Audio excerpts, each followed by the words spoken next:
Hi guys. For today's podcast, we are joined by a very dear friend of mine, Mr. Mustafa Jaffar at Standard Chartered Bank, managing multiple different lines of business with oversight for over 90,000 people. I'll let him talk to you a little bit and introduce himself shortly. But what's really interesting is Mustafa shares with us his journey moving from Birmingham to London to Mumbai and then here to Singapore. He talks a little bit about career transformation and in particular the skills that we as humans require to do well, not just in our business journey, but also in our personal journey. It was a real pleasure talking with Mustafa, and I hope you enjoy the conversation too. Cheers. Mustafa, it's great to see you. Looking well. It's great to see you too, Paul. You've lost weight. You've always been slim, but you've trimmed down. What have you been doing? I think you always say that to me, and unfortunately, my mother always says that to me as well. Every time I see her after a few months, my general answer is simply to say thank you.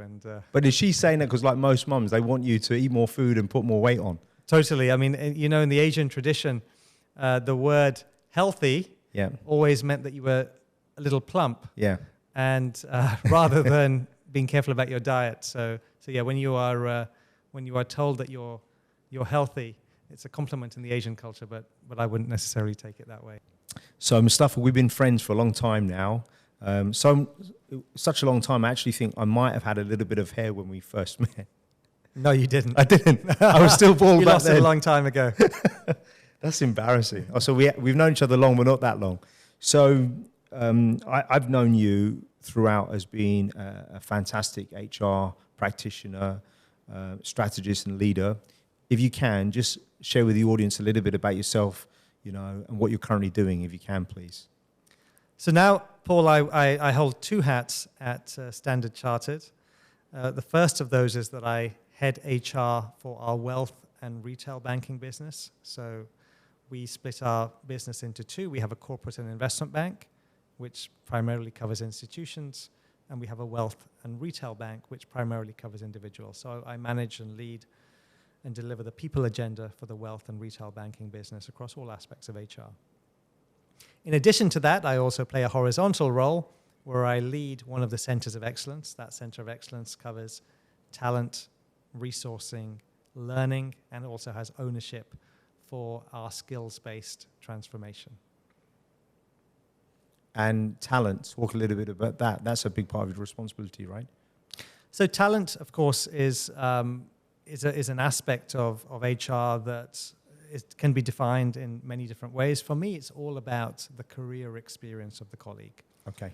So it's about delivering to all of our colleagues an experience that makes them feel that they have the opportunity to be the best that they can be at Standard Chartered.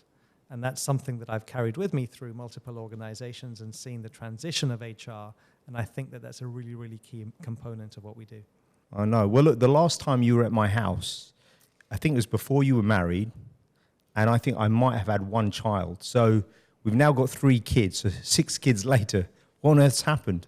It's crazy how time passes. What's happened is you've obviously not invited me over for a long time. Hey, I didn't get any invites to your house either, but that's true. But where did the time pass? It was just like that. Yeah. Do you remember when that was? That was a long time ago. When did you get married? I got married in 2012. So okay. It's definitely... Wow. That means it was probably... And I moved to Singapore in 2010, so it was probably 2011. Really? Bananas. Well, forgive me. Well, I noticed you saw my bookshelf, so you saw some of the old boxing books.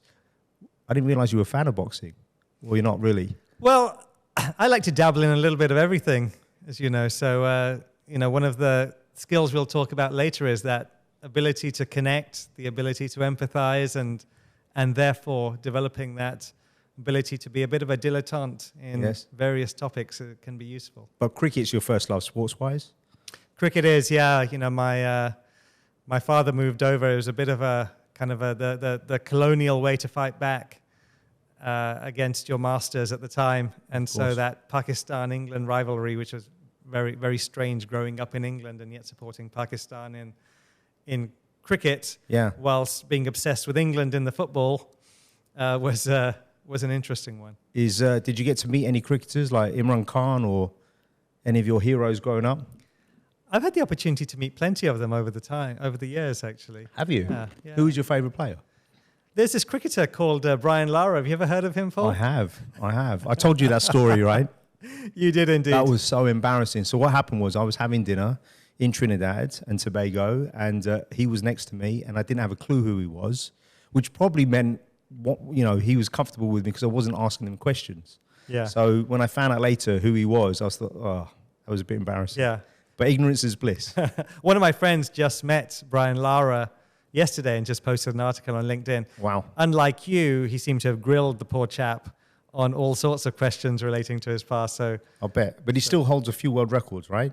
he does, yeah. He holds the world records for the highest test match score, the highest first-class score. Amazing. Amazing. But I remember at that dinner, you were also sitting next to a sprinter, Atto Bolden. Yeah. I'll tell you what, Atto Bolden, it was fantastic. So I was asking him lots of questions, but not Brian Lara. But there you go. Yeah. And the thing about sports, I found when I grew up, so, depends on what your dad played or watched. And it depended potentially on the school that you went to. Yes. Right? So that kind of shaped everything. So I've never played cricket. Yeah. So I know you used to play at Turf Club, right? Yeah. So I had both of those advantages. My father played cricket and my school played cricket. Wow. But on those sprinters, I was reading in the BBC today, there's an article about why black sprinters have always been winning all the medals, right? There's, I think since 1980 is the last time. Alan Wells. Right? Oh, you read? I haven't read that, but Alan it's Wells. on the BBC today. And it's something that's been talked about often, but it's this kind of natural advantage through the movement of slaves who had a advantage from the physical side, and they moved over, and that kind of natural selection process continued over the years. It is fascinating.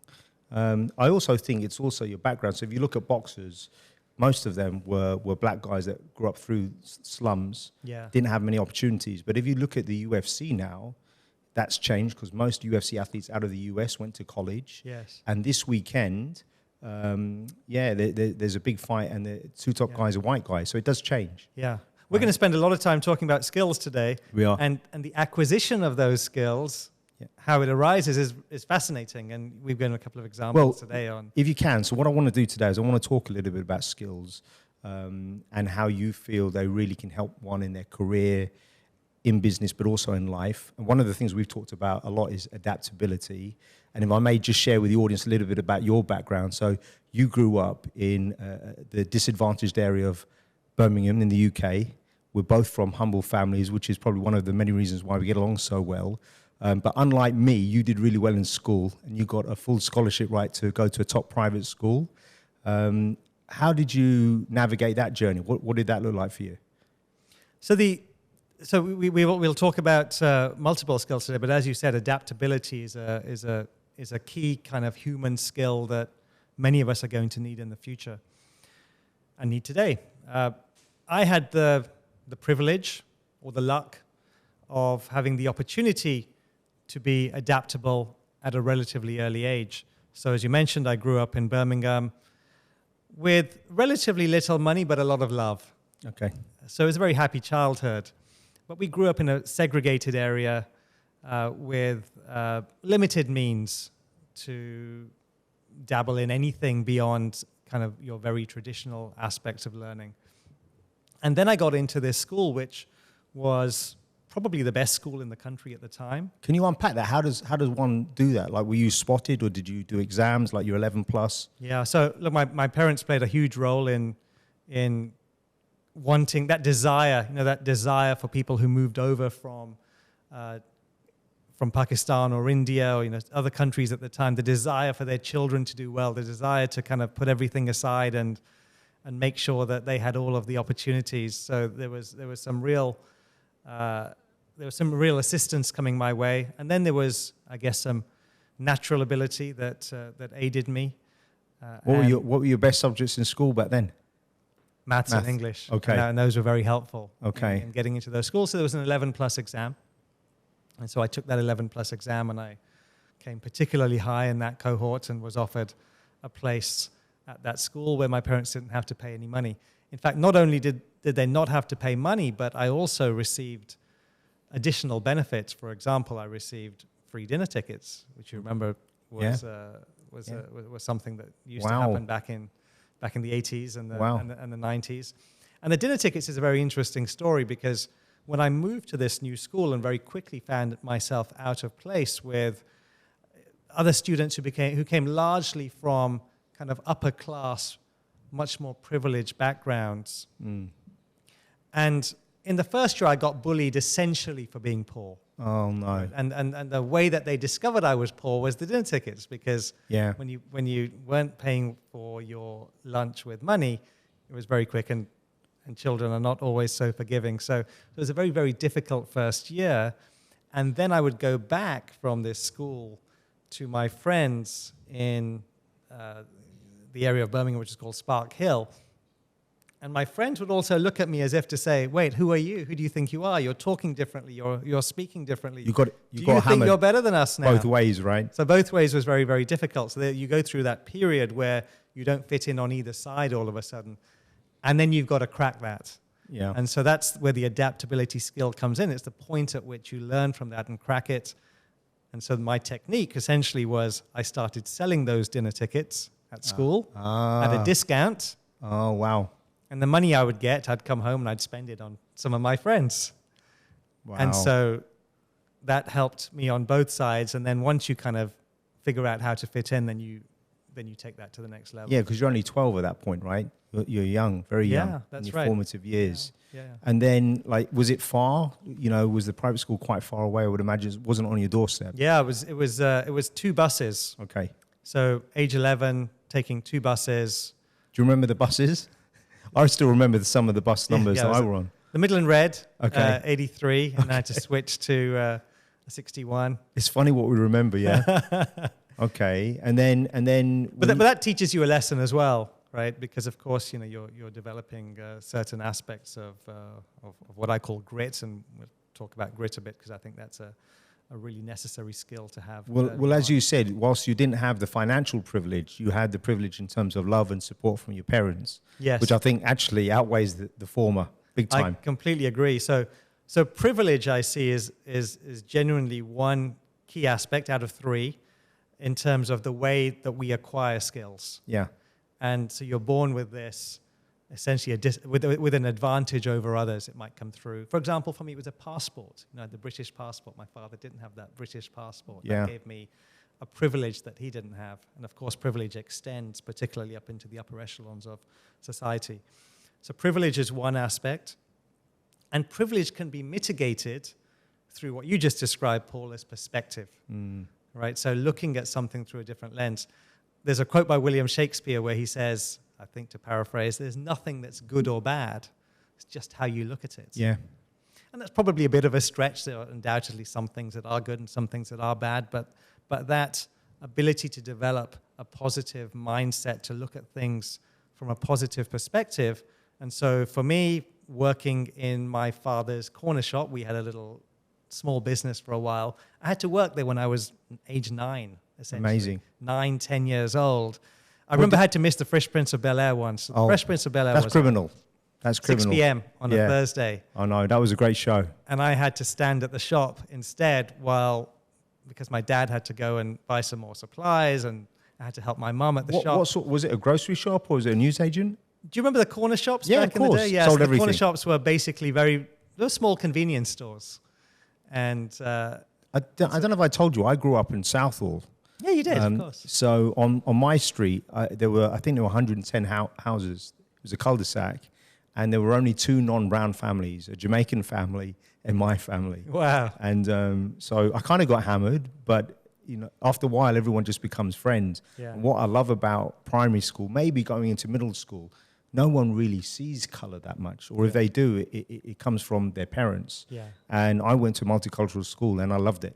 Yeah. Right. So I really didn't see any nuanced change until we kind of went to college where everyone broke up. Yeah. But it's interesting. Now, And you still didn't get into cricket, Paul. I still didn't.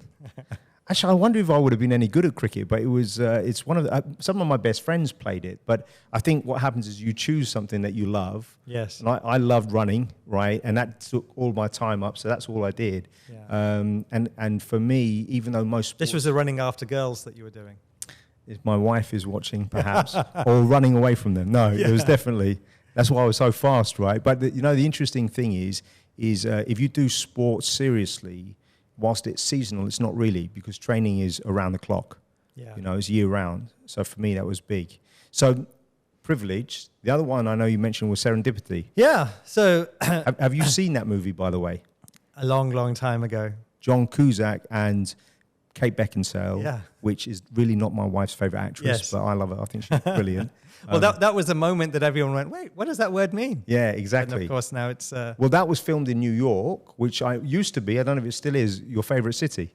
New York is one of my favorite What's cities. your top three now then? My top 3 cities now, gosh, that's a tough one.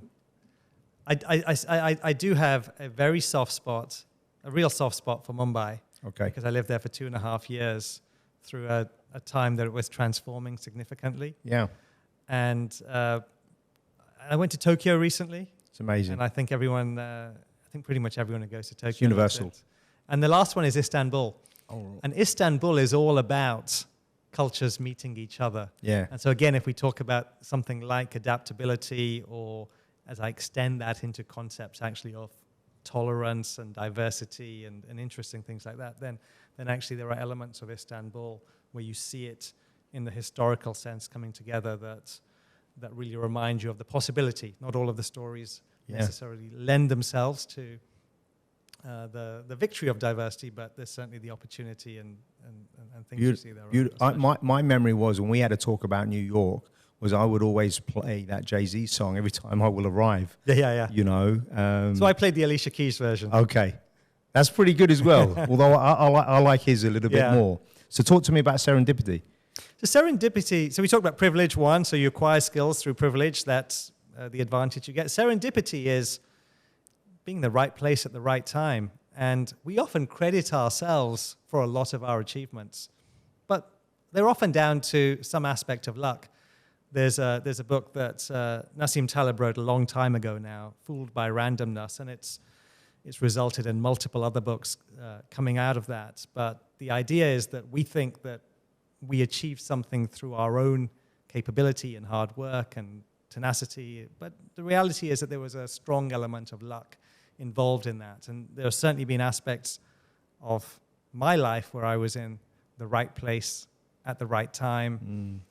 Certainly if I hadn't been in, my parents had not decided to prepare me for that exam at King Edward's School, would have charted a different path for me. There were moments at work where I didn't necessarily apply for a job. I just happened to be sitting in the right place at the right time. And the number one example I give of that is that I went on a short-term assignment to India, and I talked about Mumbai being one of my favorite cities. And I'm of Pakistani origin. Yeah, so how was that? Getting an employment visa In India. to be based out of India when you're Pakistani origin, even though I held a British passport, actually is incredibly difficult. And I would say it was nothing more than a stroke of luck at the time that led me to getting that employment visa and allowed me to then kind of make that first leap internationally. So serendipity plays this big role in our lives. And as I talked about in terms of mitigating privilege with perspective, you can also actually start to mitigate serendipity or enhance serendipity through what I call instinct. So instinct is actually the knack for being in the right place at the right time. And we all look around and we see people, we say, how were they in the right place at that time? How did they get that opportunity?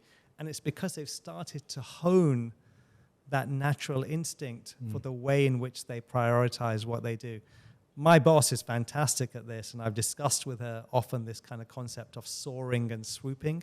Sometimes she's out at a conference speaking, other times she's really in the detail for a very specific piece of work. But what we always see is there's this natural instinct for how to prioritize your time, be in the right place at the right time, and that, I think, is a very strong mitigant or enhancement, as I mentioned, to both of those. So you take privilege and serendipity, and then you can aid those two. Yeah. So organizations have really a huge role to play in equalizing some of those advantages that can be gained through privilege and serendipity. And the idea around positive discrimination is one that is often controversial, but I do see it as being having a responsibility to equalize some of those natural advantages that some people have earlier on in their lives, and therefore over-investing in some of the disadvantaged groups later on, actually I think is a responsibility that organizations do have to bring everyone up to that same level of playing field. Do you think, I completely agree with you, but one of the things I realize that a lot of people where they feel they haven't made career progression is, going back to your earlier point, is perspective, like half empty, half full glass. And then the instinct point, one of the principles I teach is rational deductive logic. Mm-hmm. So for example, if we're in Hong Kong and we're in the IFC area in the morning when people are going to work, or lunchtime, we're far more likely to bump into somebody, right? Or if you go for a drink after work in that vicinity, you're going to bump into people. Yes. So sometimes you want to be in the mix, and if you know you're going to be in the mix, be dressed, be ready. Or it's the same time of if you're at the bottom. I was at the bottom of HSBC building the other day, and I saw the global CEO, and it's just, but if I wasn't there was no chance I would have seen her. Yes. Do you know what I mean? Yeah. You make your own luck. I think you do, right? But as you said, a lot of the luck that we have is before, we're even conceived or born, yes, right, to our parents. And as you said, like I always remember talking to my ex-business partner. Imagine, he's from Leicester, but originally of Bengali descent. What happens if he grew up in Dhaka? Yeah. Same parents, but a very different outcome. Yes. Right. Yeah. It's a game changer. I agree. What I encourage people to do is not to see those aspects of privilege and serendipity to say, oh my God, I didn't have access to the privilege, and oh my God, that person was just lucky. That's why I often drive this idea that you can mitigate these aspects by really focusing on perspective, taking a very positive view of whatever you're doing. And then secondly, as you've said, Paul, putting yourself in the right place at the right time to maximize those opportunities. You miss 100% of the shots that you never take. Yeah, 100%. Actually, that's a really good point, because my daughter plays basketball, and at one point she was becoming a little bit gun shy. And I just said, I use that quote exactly. I think it's a Wayne Gretzky quote. It's often misquoted for other athletes. Yeah.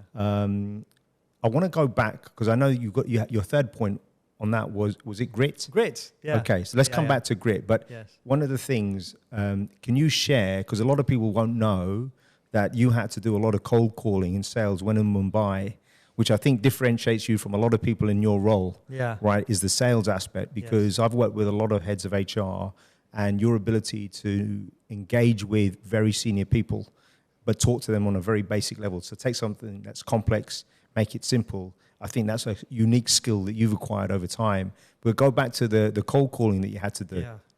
I think everyone should have the opportunity at some point in their lives where they're placed in this scenario where they have to cold call, and they have to really go out there and kind of fight tooth and nail for whatever they earn.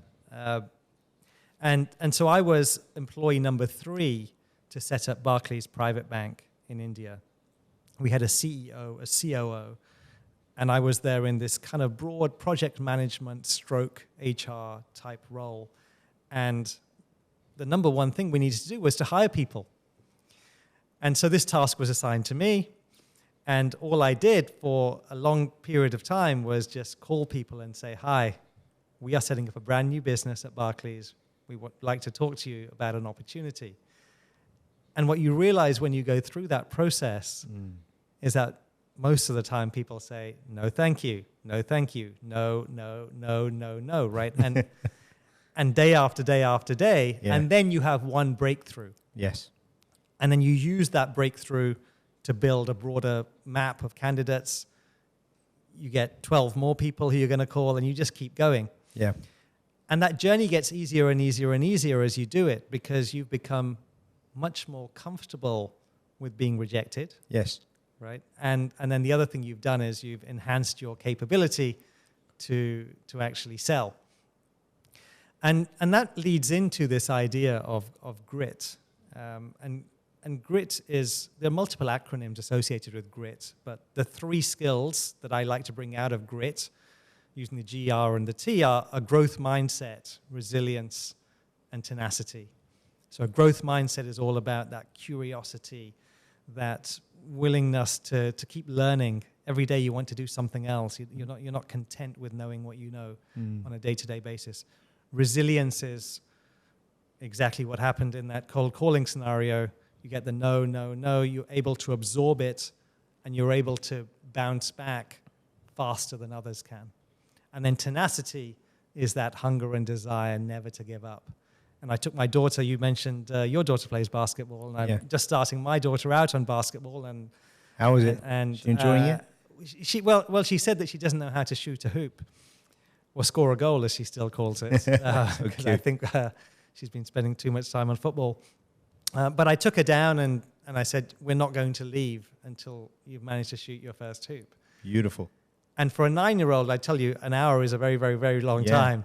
And it's a full 10 hoop, or did you have a lower hoop? No, it was a full... oh, wow. So max length. So she's 9 years old and she had to... That's I really impressive. said, we're not going home until we do it. Oh, my goodness. Of course, you made it fun. In an encouraging way, to make it fun. And of course, that moment at which she finally did that after 57 minutes was a game changer for the rest of the day. And then now she wants to come back and do that again.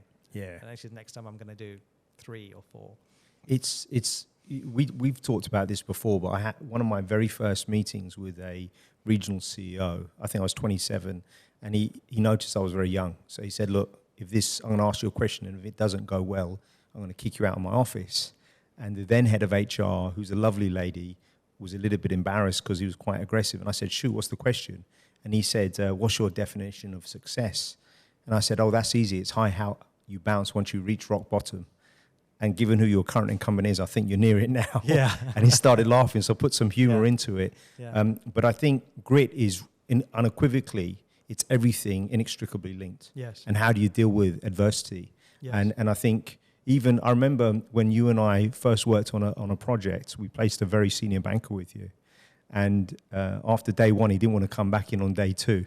So something that was a very happy point turned south quite quickly, and we had to roll the dice again, and we had to adapt. And going back to your point, you had to pull everything together. Yes, yeah. Yeah. No, the point on grit is one that I think, and often we're looking at our own careers, but many of us are parents as well. And so when I go back to privilege and serendipity, the third aspect is grit. And the less you have of the first two, the more you're going to need of the last one. For sure. And interestingly, often by not having privilege, you can actually enhance your capability to have grit because you have to fight harder, or because you've not had the luck, the opportunity to fight harder, but you've got to do it. Yeah. And then, of course, if all three come together, wow, then that's magic. So, the story of Bill Gates came from that wealthy family. He had the privilege. Then he got this fortuitous access to a computer at a university, and suddenly he's there all day, every day, with access to people who nobody else had. So he had that serendipity. Yeah. And then, of course, he had grit in bucket loads. Big Combine time. all of that, and you see the results that are possible. Well, unless people have really, because I struggle with reading because I'm dyslexic, but I try still to read 2 books a month, which isn't easy. And but I remember reading about Bill Gates and then Richard Branson going up against the establishment. Yeah. Right. So for Bill Gates, it was against the US government because he ran a monopoly effectively. Yeah. And with Richard Branson, it was British Airways.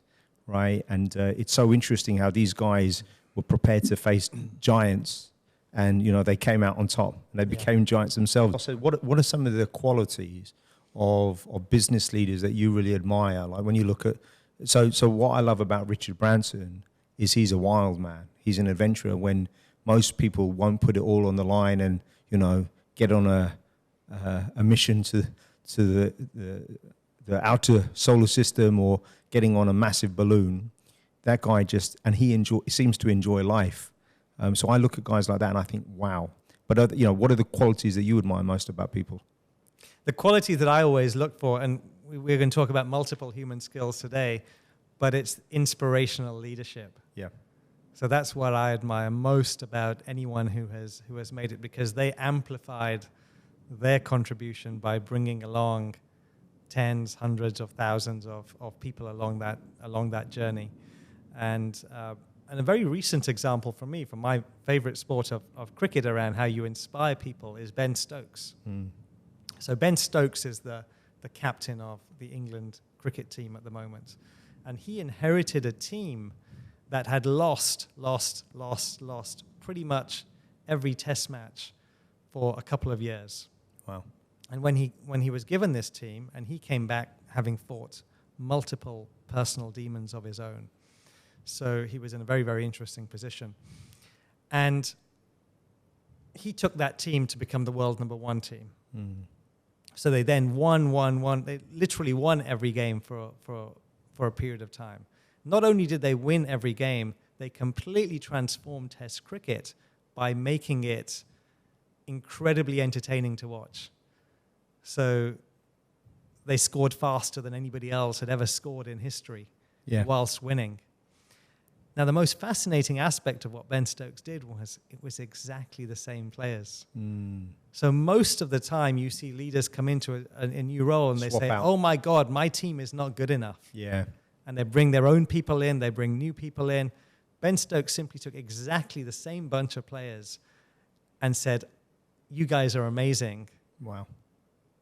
And I just need to get that incredible capability out of you. And he just inspired them, and he inspired them and inspired them. And when they failed, he backed them, and then he backed them again until they were all producing collectively at a level that... There's really something to be said for that, because I don't know about you, my dad was pretty hard on me, and my son's 17 now, and I've just raised him through nurture. As he's gotten older, I've tweaked that a bit, right? Yeah. And I've tried to challenge him a little bit, which, by the way, doesn't work well for me now. He beats me up. But what I find with him was there are times where he didn't believe in himself. And going way back to when he got a Christmas from Santa would write, "You could be a world champion, Caden." Yeah. Right. And he goes, "Dad, Santa thinks I could be a world champion." I said, "Absolutely." Yes. Right. And I think that really helps. And one thing I wanted to share with you, when Tara, my wife, got into Yale, on her first day, one of the students asked, well, how do we get, an A? How do we do really well? And the professor said, don't worry about things like that. You've already got accepted into Yale, so you're all world class. Now it's about how you can change the world, right? And that sense of belonging, you're part of this winning team. Yeah. And I think that goes a long, long way. And I think the biggest dichotomy in commerce now, especially in banking, is that most CEOs are, I hate to say it, they're not even measured annually. It feels like sometimes they're under quarterly pressure, maybe even monthly pressure. So whilst they're talking about 5 years from now and trying to aim for 5 years from now, the reality is they've got to move the needle in the immediate. And the problem is most CEOs 5 years from now may not be in that role. So that's really challenging. And for you as the head of HR, and you're helping drive this long-term aspect of your business, that's a major consideration for you, right? How do you nurture that talent? That's a very, very good point, Paul. And the role that I believe that HR has the power to play is to provide that balance in terms of helping leaders to think 5 years forward. There was a time when the role of HR was simply to respond to a business request, which came as simply as cold call 20 people and hire 3 of them, and you've hit your KPI. And that's how I started out. That role has evolved progressively for HR leaders to play that more important role to say, here's something that we think is important over the long term. We're talking about skills today, and we're talking about the fact that skills will become, perhaps have already become, the future currency of work. And therefore, aiding that skills-based transformation is something that's going to be useful, probably not tomorrow, perhaps in 6 months, perhaps in 2 years, without a doubt in 5 years. Yeah. And you don't want to get to that point, and then you say, hey, why didn't you tell me about this? Yeah. At that point. So that role that we play as HR leaders has become really important. And then, of course, HR has evolved even further, I think, for the third leg of it, which is really to dial up the representation of employee interest, to put employee experience at the heart of what we do. I grew up in a very client-centric environment, working my early days at JP Morgan, then as a strategy consultant at IBM, very, very, very client focused. We've got to bring that level of client focus to the way that we look at our colleagues and provide them with the same level of experience in order to get the best out of them. So it goes back to what we were discussing around inspiration. And inspiration, you described it with your son, is highly personalized. So you can't actually, to some extent, you can use some of the same mechanisms and inspire 100 people at one point. But actually the best leaders are able to inspire each member of their team. And that man marking becomes so important in it's like understanding one's love language, right? You know, because we've got 3 kids each, and they're all uniquely very different. So how you work with them, guide them, nurture them is different. Yes. You know. Well, my wife Amna leaves a copy of Love Languages out in the living room. Have you read it? Permanently, I think, in the hope that, not that I will read it because I've read it, but in the hope that I will absorb it and then act upon it. So. Okay. I won't ask you what your love languages are, but it is interesting. One question I had for you is, one of the things I realize a lot of people are afraid of is no. And doing the sales calls, what I've learned is no means different things in different countries. It took me 7 years of learning in Singapore that yes is actually no.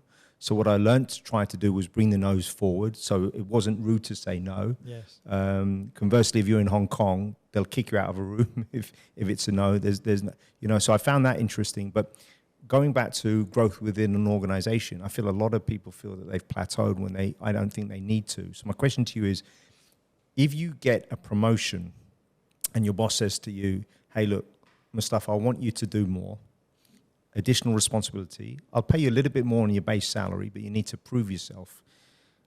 I think that's a great opportunity, but a lot of people I speak to complain and say, oh, I'm going to do all this new work and I'm only going to get a small uplift. What's your take on that? I know they go hand in hand, but I'm curious. Yeah. Well, I'll give you an official HR answer. Yeah. Take the opportunity. And then I'll give you a slightly more nuanced view. But there is a funny story associated with that, because when I was given the responsibility to double hat in my current role, and when I went from doing a business ed HR job and I added on a center of excellence, many people at the management team said to me, we hope you don't get a pay rise to go with your enhanced responsibility, because all these years, every time we've got some more responsibility, you've explained to us that the responsibility is the reward rather than the pay, and that the reward comes later, right? So I'm probably not in the best position to answer that question, but of course you've got to find that balance of how to motivate your people. Yeah. You've got to be able to understand your people and figure out how they want to progress. But I always think an element of that. I think the money will come. I think if you're doing a great job, people will recognize it. Yes. You know, it goes back to, Paul, that long-term view again. I often tell people, it's a bit like investing in the stock market, by the way, and I'm hopeless at this, right? I look at my portfolio pretty much every day. Do you? Right. But you shouldn't be looking at your progress every single day. You should be working on improving your skills every day. Yeah. And then you should look back and say, okay, over the past 1 year or 2 years or 3 years, look at the progress I've made. I've been passed over for promotions in years that I absolutely thought that I should have got them. Sometimes that was through nothing that I did. It would just happen to be a downturn in the economy, and the bank decided we're going to do 20% of the promotions we did last year. Sorry, you miss out this year. And at that time, that really hits you hard. Sure. But again, that comes back to one of the aspects of resilience is being able to look at that longer term picture and imagine yourself in 1 year or 2 years looking back at that event and trying to understand the gravity of it and thinking, okay, if I dealt with that differently, if I looked at the positive side of it, actually, after 5 years, it all plays out, it all balances out, and perhaps you come out ahead. Well, the thing is, you may not know as an employee all the considerations that your bosses have or what politics are at play. And one of the things I always say to people, when you prepare for a pitch, be prepared likewise if they say, what happens if you don't get this, right? So I tell my guys, when you call a candidate and the candidate's just moved or just got a promotion and doesn't want to leave, a lot of headhunters will put the phone down because that's the end of the transaction. And I said, no, look, be happy for them. Look, congratulations, that's fantastic. When you can tell me where you're going, let me know. It'd be great to stay in contact, because that way you're developing a relationship. Yeah. And generally speaking, I've always believed in a rising tide raises all ships. So if that person moves up, there's another opportunity somewhere else, and that's the circle of life. Standing on the shoulders of giants. Yeah, 100%. So when you, in your career, have been promoted, was it ever unexpected, or had you asked for those promotions? Because your career soared, very progressively over the last decade. Yeah. And let's think about promotions in the context of enhanced responsibilities. Yes. I think that... Not money, yeah. Yeah, and not necessarily a title or a grade either. I think that in today's hierarchical construct, a lot of people measure a promotion by moving from one grade to another grade. Yeah. But actually, I would think about it as the opportunity to build a different skill set, to get an opportunity to do something else. And that normally is enhanced in some way in terms of responsibility. So actually, sideways moves are also a very clear aspect for me of a reward of a promotion, because then you put those two together and the next one can move up. And that's one of the reasons why I didn't want to tell my career story in the context of I got this job and then I got another job and then I got promoted and then I got another job, because that's not the way that careers pan out. No.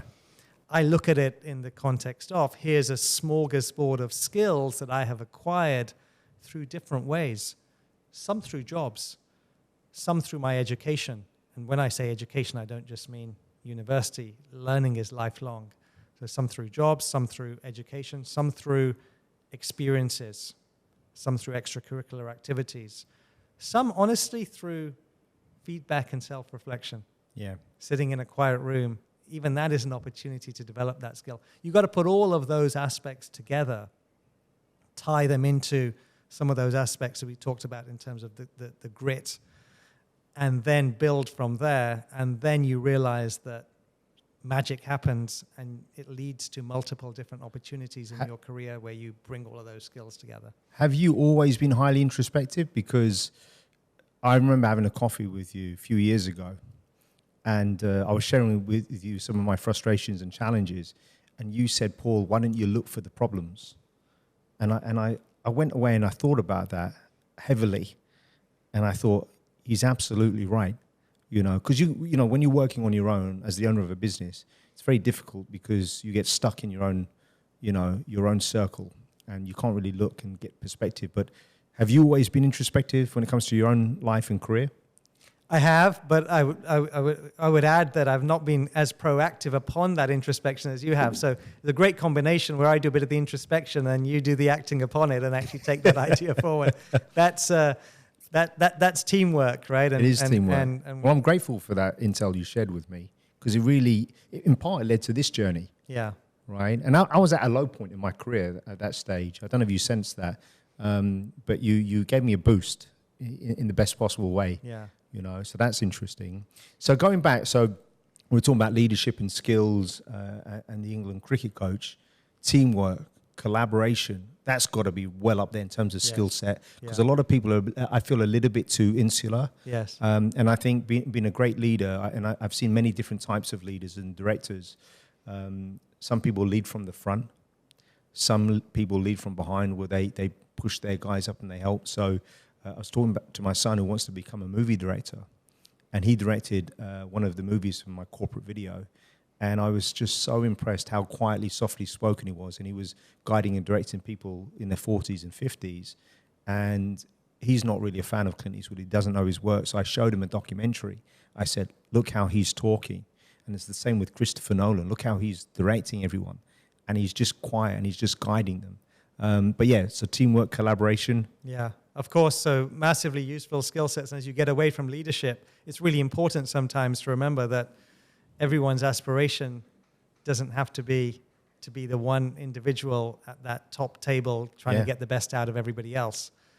Everyone else has to play their part. For sure. And one of the skills that I think is really, really useful to learn, and I'll give two aspects of teamwork, but the first one is actually learning not to be the best. It's a very strange one. So when I was growing up, what my desire was often to try and excel in whatever I do, and anything that I didn't want to, that I wasn't excelling in, I wanted to give up. That's quite natural. In fact, my uncle, so my maternal uncle, once gave me some advice to say, you've got to find something that you're the best at. In fact, there's a Walt Disney quote that whatever you do, be the best. And I really hung on to that, and it's fantastic advice, but it applies to one or two pursuits that you're going after.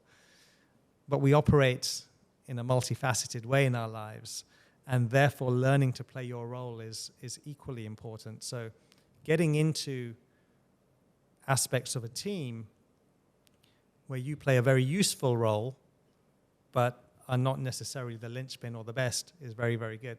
I used to play five-a-side football, and the best footballer that we played with was a guy who only liked to score goals. And he would stand at the front of the pitch, and he would shout, "Yo, yo." And he'd never come back to try and help the team. So when we were playing a better team, we'd always lose. Yeah. Whereas those individuals who lean in as part of a team, so going back to cricket again, I actually was never particularly good at cricket. So I realized probably by the age of 15 that I wasn't going to be an amazing cricketer, but I loved the game and I loved being part of the team. So I found my usefulness in multiple other ways. So I was the scorer, I was the umpire, I was the strategist, and then progressively I became quite a good sledger. Okay. And all of these are roles on a team. And so everyone wanted me to be part of their team, even though I wasn't necessarily the best player at that point. So yeah, learn to figure out how you can participate. And often team sport is a great way to do that, where your contribution is to raise up the team as a whole, not just yourself personally. Yeah. I think there's a lot to be said for that. When I used to be at college and high school, I did a lot of acting. I loved it. I started the theatre group. I was the only guy in it for a while, which is probably why I started the theatre group. But what I found interesting about acting with people was you're acting a role that's been pre-written. You can't change it. It doesn't matter how big your personality is. And there's always teamwork, because if you've forgotten your lines, right, I can prompt you and vice versa, and you're live on stage. There's no second take, and you learn to lean on each other, right? And it's the same if you're doing a relay race. So I was trying to explain to my guys, in the 4x100 meters, the second leg of the relay is actually the longest leg. And historically, people like Usain Bolt or Carl Lewis or Linford Christie would run the final leg because it was the glory leg. But also, if they got the baton and they were a little bit behind, potentially they could catch up. But for the longest time throughout my athletics career, I ran the second leg because it was the longest, it was the fastest. And you learn quickly about teamwork, because at the end of the day, you'd rather a gold medal, right, than a bronze medal or worse. Yes. Yeah. So it goes a long way. So one of the things I wanted to talk about is critical thinking versus conceptual thinking. And I know it's something that you've thought a lot about in your career. Can you give us some insight into that? Yeah, I'm working on multiple skills. As I mentioned, learning is a lifelong journey. There are some that I feel that I have got better at. There are others that I feel I'm still a long way from getting to. I like to get a lot of feedback. I do some assessments, and a recent assessment actually resulted in me getting the feedback that my critical thinking was very, very strong, and my conceptual thinking was a bit weak, to be honest. And it's very interesting in the context of the roles that I was doing. In the business HR head role, and certainly other aspects of my life as well, it's very much about reviewing and endorsing other people's work. So you bring me something, and I can grasp it very, very quickly. I can review it. I've stopped taking the red pen out, by the way. Now it's just all digital. The red pen, I think, was not an inspirational form of leadership. It's funny. It puts people off. It does, absolutely. But nevertheless, the ability to absorb information very quickly and then provide an opinion on it, on how you should do something better, is something that over the years I've honed and therefore comes quite naturally to me. On the flip side, being asked to be more creative, to take an idea and figure out how to build it out is actually harder, and there's an element of thought leadership to that, and I need to develop that in in my expanded role now, where I cover multiple centers of excellence, including resourcing, talent, learning, and our overall skills-based transformation. And one of the examples I think back to is reading about IQ tests. And I was always very good at IQ tests. And when you're good at IQ tests, people tell you very early on that you're very, very smart and you're very, very intelligent, which is one of the worst things you can tell people, by the way, because they start relying upon that very, very quickly. But an IQ test, very interesting, is of course a convergence test. So you're taking multiple different inputs and you're trying to converge towards the right answer. A more interesting test that I think we need to do more of with younger people and then progressively beyond that is a divergence test. So in the book Outliers, which you probably Malcolm Gladwell, great book. They of course talk about how many uses are there for a brick, and they ask the same folks who got really, really high scores in the IQ, and those guys come up with about 2 uses. They say, well, you can build a house with it and you can break a window with it.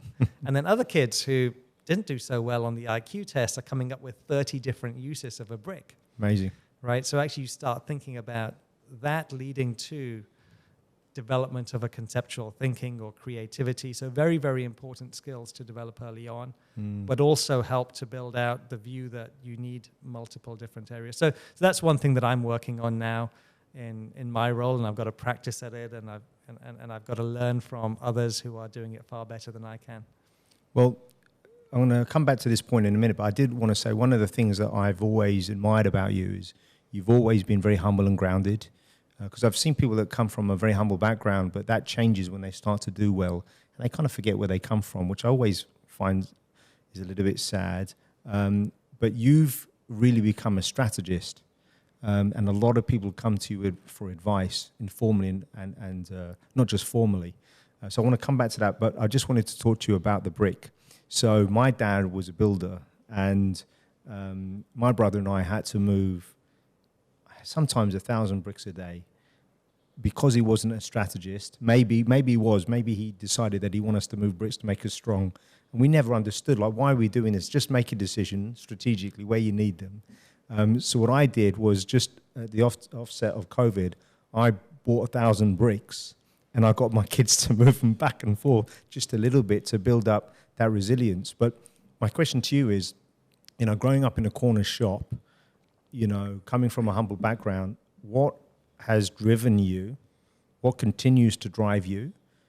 And has that changed? It's a great question. Humility is one thing I've learned about along the way. I learned in one of my assessments that humility is not to think less of yourself, is to think of yourself less. So I may not be the greatest example of humility sitting here talking about my achievements, but nevertheless... I've invited you. No.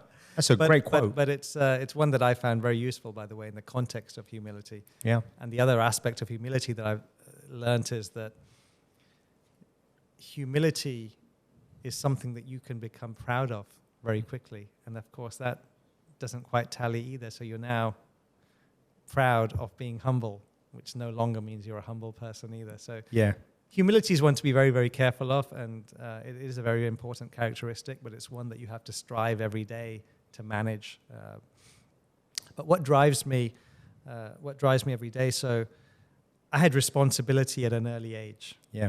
So when you grow up in an environment and you see your parents struggling to do their best for you, but you see that the amount of effort that goes into that and the results that it yields are not linked in the way that you might ordinarily thought they would be. Yes. So working harder doesn't necessarily lead to greater success. And I assumed that responsibility pretty early. So that drove me for a very, very long time. And I got to the point where I felt comfortable that I'd overcome that first level of responsibility to others, to parents, to others who didn't have as much as I did. Yeah. But of course, the turning point for you and I both came with children. Yeah. Right. And so children becomes a way having children actually helps you to become more future focused. 100%. And we go back again to talking about whether we want to deliver something tomorrow or whether we want to deliver something for the future. I have 3 little girls. And there's a quote that I read, and I can't remember who I attribute this to, but it essentially said that when I was a son, I didn't realize how hard it was to be a woman. Mm. When I was a brother, I didn't realize how hard it was to be a woman. When I became a husband, I didn't realize how hard it was to be a woman. But when I became a father, I suddenly did realize how hard it is to be a woman. Yeah. And that changes your perspective on quite a few aspects, because your primary goal is to ensure that your children, in my case 3 girls, are growing up in a world where they can be the best that they can be, where they can equalize those aspects of privilege. Yeah. And gender privilege is very clearly one aspect of privilege as well. Yeah. And so that's been a big goal for me, and that extends beyond gender, of course, to different aspects of diversity. Again, I grew up with certain characteristics. Socioeconomic diversity is a huge driver. We talked about socioeconomic diversity in the context of privilege. It's actually often the number one reason why privilege is afforded to one party and not the other.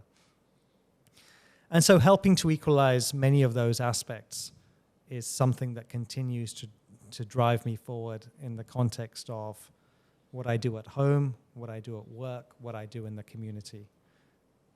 It's big, I'll tell you a funny story. So my 15-year-old Talia, of my 3 kids, she and I are the most alike.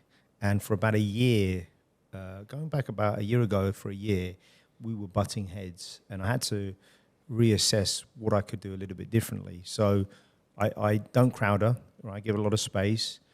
I ask her how she's doing, if she's had an exam. I just always say, look, I hope your exam went well. If you want to have a chat about it, by all means, let me know.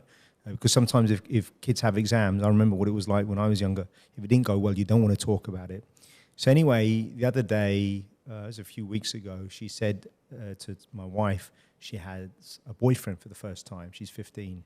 And then she told my son, and my son started asking a lot of questions. So I had about 24 hours before I physically saw her after I heard this news. So I thought about it a little bit. So I knocked on her room in the evening, and I said, "Hi, darling, can I come in?" She said, "Yeah." And I said, "Is it real? Do you have a boyfriend?" Because she's a wind-up merchant like me. And she said, "Yeah, it's real, Daddy." So I gave her a hug, and I said, "Good for you. I'm happy for you. When you want, please feel free to invite him over. His name's Andrew, for dinner. And please tell him that I was a professional boxer." Well, I let my son take care of that. He was sharpening the samurai sword whilst I was saying this and getting the chainsaw ready. And what happened was, this was really interesting. So she was pleasantly surprised, but not that surprised, because I was just very understanding. And 3 days later, she said to me, "Daddy, you're right. It was a wind-up. I'm not going to tell Mummy and Caden for the rest of the month is April Fool's, but for the whole..." But it actually made me, because I didn't know it was a wind-up, right? And it made me really think about things. And what I said to my son was, he was just saying, you're still working out hard. And I said, look, what I learned a long time ago is how I do anything is how I do everything. Yeah. So if I'm going to do it, I'm going to give it the beans, as we say back in the UK. And what I love about some lessons I learned from that Malcolm Gladwell book was, number one, so with children, when are they born, right? So if you were born in September in the UK or in the US, you're the oldest in the year. And my son is born in late November, which means in Singaporean terms, he's one of the youngest in the year. And he was struggling academically for a while. And I said to his teacher, look, he's grown, believe it or not, 14 inches in the last year physically. Imagine how much he's grown in terms of his maturity, his ability to learn, because they were really contemplating, was he struggling too much? So I then also realized that a lot of people don't know how to learn, right? So one of the key things I think that I learned from that book was also think about this. When you're teaching people, how do they learn? Is it visual? Is it auditory? and you know, because how many staff are under your responsibility? 90,000 or something crazy? Well, we have a test, Paul, and I learned this the hard way. So Okay. for many, many years, I like to read, as you know, and I would send my team article after article after article and say, here's a topic. And they would never reply. Really? And I thought, what is wrong with these guys? They just don't have a growth mindset. They don't want to learn more. Yeah. Or maybe they don't have time. What is it? And I never really figured it out until we introduced this test on what is your learning style. And then What I a put all great the team test. through the learning style, and not one of them came out with reading. Some of them wanted to watch videos. Some of them wanted to listen. Some of them just wanted to do. Yeah. And I was the one who wanted to read. So therefore, it's incumbent upon me, again, as a leader, right, to shift that approach and figure out what the right learning style is for everybody. Well, and the other thing is different age groups, because I went to this conference in Miami and I was sat next to these two 26-year-olds. And at one point I thought to myself, I'm 46, like, do I really want to be sat with these two 26-year-olds? And I thought I'll lean into it. So I gave them an idea of some of the training I was doing. I said, look, but it's not really having an impact on the guys that are in their mid-20s. And they said, look, I hate to break it to you, Paul, it's either because it's crap and or it's boring, right? So I went away and I thought a little bit about it, but we broke it down and they said the format. Because nowadays everything is real time, right? And it's got to be accessible immediately. Yeah. Like if we wanted to watch our favorite show back in the day, you'd have to wait a whole week, you know, and then make sure you were at home on Thursday to watch The Fresh Prince. Yeah. Isn't it hilarious how things have changed? Absolutely. Of course, that's taken away a little bit from the level of enjoyment. I still try to seek out specific elements of things that are only available at a particular time. Indian and Pakistani mangoes. Yes. And there's, of course, a debate on which one is better. And I know which one you're going to lean with. But they still only come in the summer. Yeah. And there's one of the very few things that's left that you can only get at a particular time. And I always think how much better it tastes. The bakery that's named after you, Paul. Yeah. That when it opened in Singapore, I used to love the bread that came out of Paul. And whenever I went back to London, I'd always have that. Exactly. It's on tap now. Now that it's here, I never get it. It's weird, isn't it? It's the same with Shake Shack. Yeah, it's like all these things. It's bananas. I mean, what we do on Netflix is we just flick for a while. We don't watch anything, right? I know. I do feel that it's, going back to that book Outliers, the other thing I found interesting was, you know, the whole concept of 10,000 hours. Because I think to do anything well, like to get a black belt in martial arts, historically it's meant to take 10 years. Yeah. And I think people rush that. And the whole concept of an apprenticeship, you know, it takes time to become good at something, really. Yes. And I think people need to be allowed to become good at something, which is not always the case. Going back to my earlier point, you know, everything's rushed. You've got to be quick. You've got to be impactful. Talk to me a little bit about communication, because one of the things I know is HR has become, in a lot of organizations, a very process-driven business. But I still think HR, the core is to identify, attract, motivate, and retain employees. And the communication that bosses have with their staff and the empathy behind it's so critical to the retention of those staff. But what's your take on that? So first, I'll challenge you back, Paul. I think HR has become less process-driven, but we can have a separate conversation about that. In general, in your organization? Well, in our organization, for sure, I do have a certain level of pride in the way that we run the people agenda at Standard Chartered. I think we have. I talked about the three aspects of the role that we play to support the business, to support future growth of the company, and to support the employee experience, and how we play a role in meshing all of those three to deliver a people agenda. I think there are multiple other organizations that have the ability to do that. And of course, now that we've got technology emerging and allowing us to do some of that at scale, I think it's actually accelerating the way that we do that. I think there are lots of great examples out there of companies who are leading the way in having a culture that is people-driven. Of course, there are many that are doing it less so as well. But going back to your point now around the role of the people leader, the role of the people leaders is critical. And some companies are looking at people leaders and saying, I don't think they're particularly useful anymore. Let's eliminate middle management. Let's move towards agile constructs. We've got the technology to be able to deliver at scale. We no longer need these individuals who become bottlenecks in the process. I still think that those people leaders play an incredibly important role, and we spend a lot of time developing our people leaders on various aspects of the role that they need to play. You talked about empathy very specifically. And I alluded earlier to this idea of personalization and man-marking. And I think that there was a point in time where you came to work and you kind of took on your work persona. And you left everything, you left all the baggage behind at home. And you did your work, and then you went home and you got back to your life again. We used to call it work-life balance, right? Yeah. And I think that is in itself an outdated concept. Now we simply deal with work and life, as we call it, but essentially I think we just, all aspects of our life, of which work is one, and we just mesh them all and we deal with them 24/7. Well, COVID had an impact, right? Working and from home. And the hybrid working piece for us is a huge element of allowing our employees the best way to figure out how they can be the most productive. Where do they work? When do they work? How do they work? These are all very, very important aspects.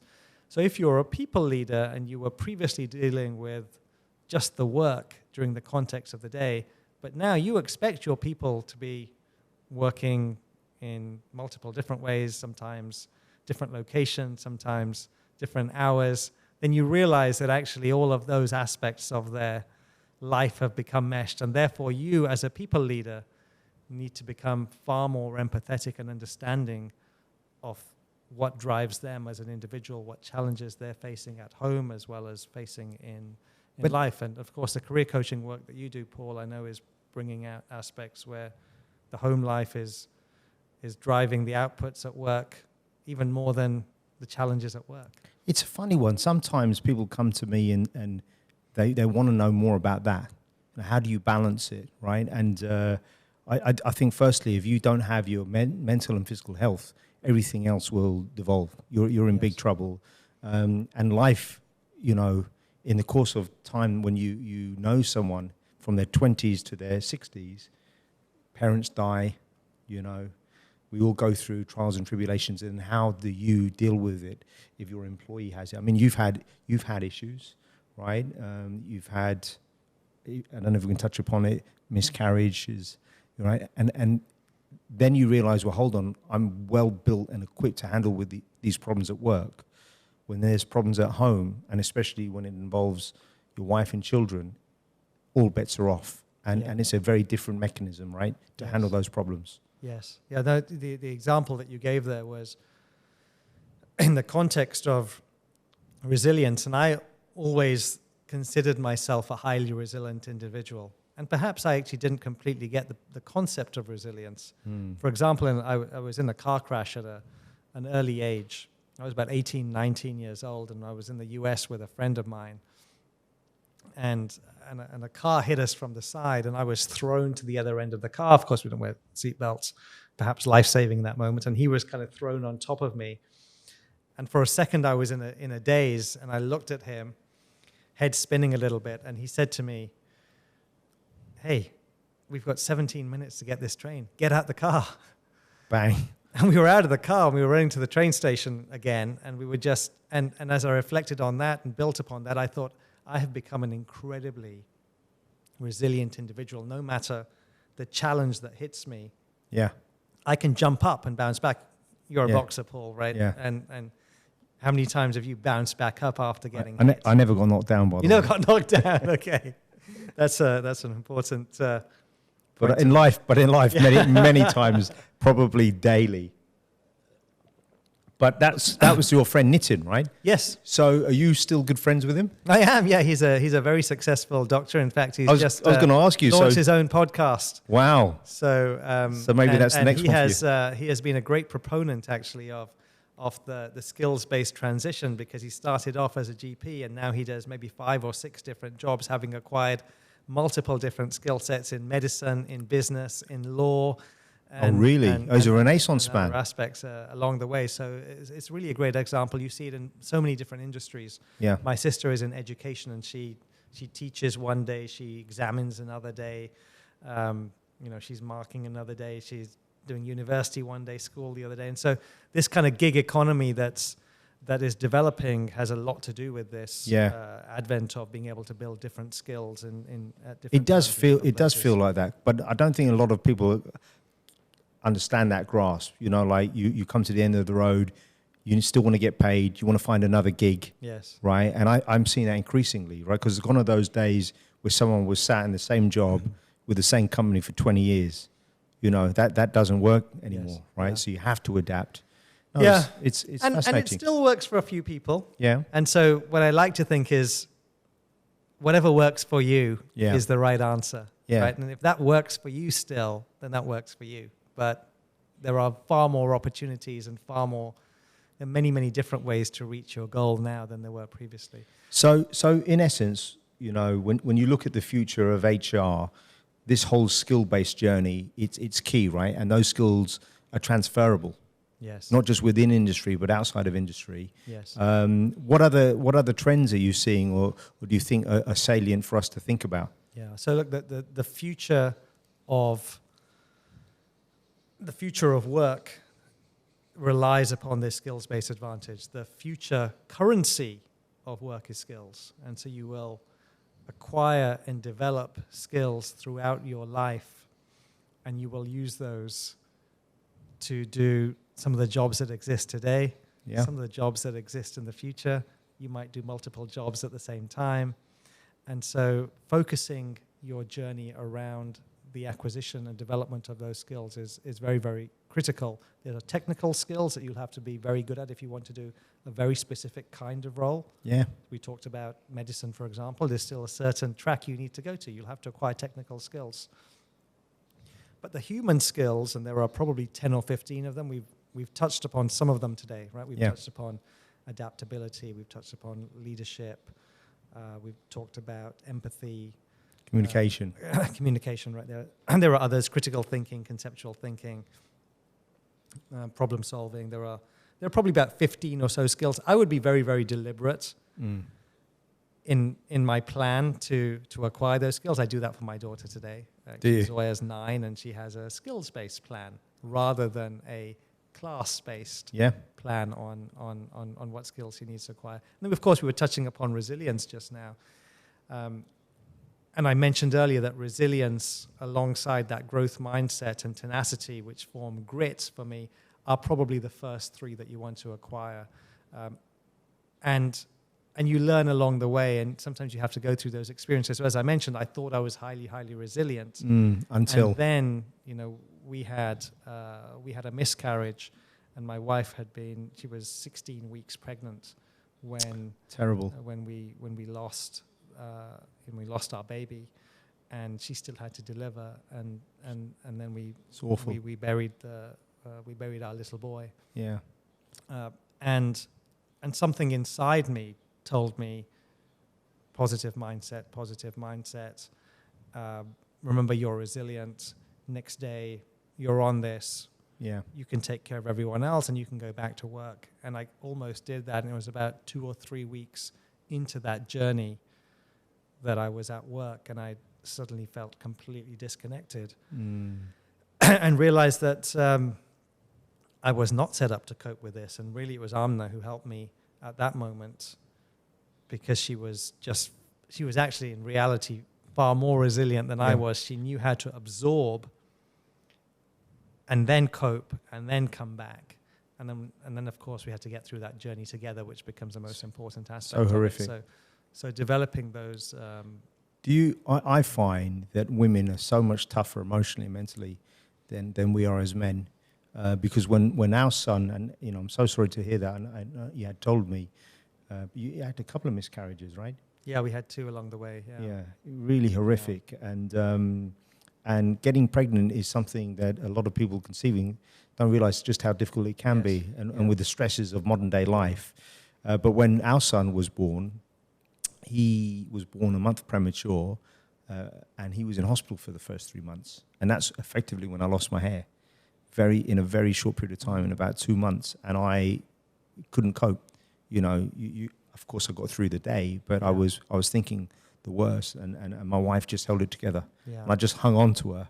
But I've learned that, I witnessed that. So my two biggest heroes in my life have been my mum, right, and my wife. So it's quite humbling when you see that. Yeah. So just to come back to one of our earlier points that we kind of probably missed was leadership, right? And I know you've experienced the journey from being an individual contributor and beyond.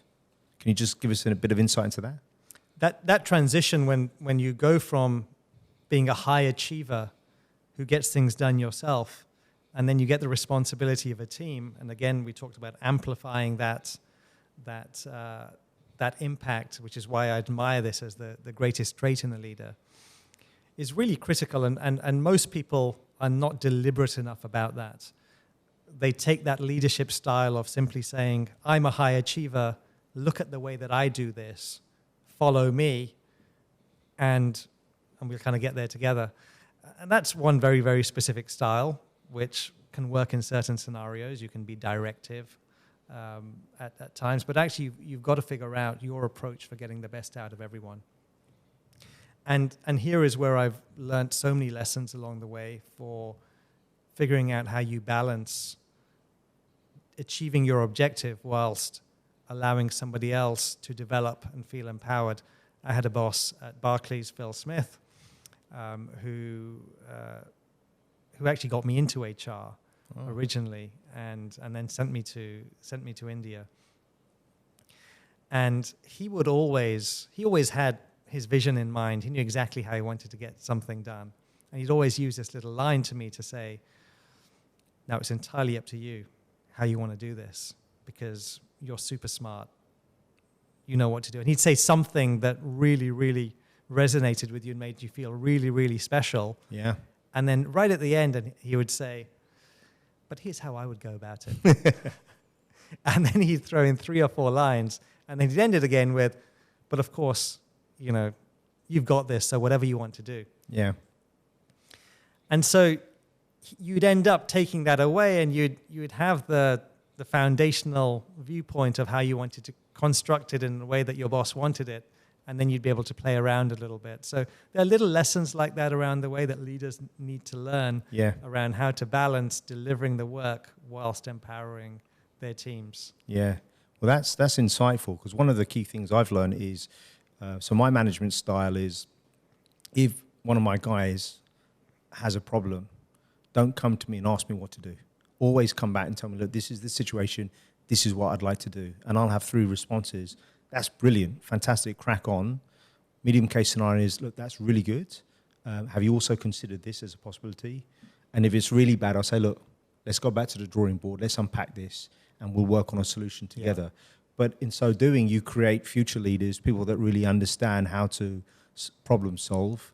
And going back to that earlier point, I think most of us have rational deductive logic. We'll find the solution. Yeah. Good. Yeah, absolutely. Multiple different leadership styles, and we could talk about leadership all day. Setting a vision, giving people clarity, coaching them, guiding them through the hard times. Yeah. Well, look, it's a complex job. It's been an absolute pleasure. I'm very grateful. As soon as I called you, you said yes. So I feel very privileged that you're here today. It's really good to see you in great form. Thank you for taking the time. Thanks, Paul. Always good to talk to an old friend. Thanks, buddy.